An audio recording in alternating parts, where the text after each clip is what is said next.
සන්නද්ධ කල්ලි නැත්තම් සංවිධානත්ව පාතාල අපරාධකරුවන් ඉන්නවා අපරාධකරුවන් ආයුධ තබාගෙන ඉන්නවා ආයුධ සන්නද්ධ ඉන්නවා ඔවුන් අතර ගැටුම් සිද්ධ වෙනවා අද දින සිදුමත් මම මේ සභාවට කියන්න කැමති මං හිතන්නේ වැලිගම සභාපතිතුමා ලසන්ත වික්‍රමසේකර නොහොත් වැලිගම ලසා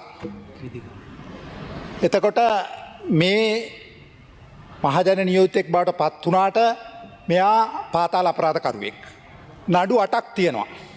නඩු 6ක් තියෙනවා. සමාවෙන් නඩු 6ක් තියෙනවා. මාතර මහාධිකරණය 2ක් තියෙනවා. කුරුණෑගල මහාධිකරණය 2ක් තියෙනවා. ගාල්ලේ තියෙනවා. සිරදඩුවම් ලැබලා තියෙනවා. අත්හිටු සිරදඩුවම් මත ඉන්නේ. විශේෂයෙන් පාතාල ක්‍රියාකරනට සම්බන්ධයි.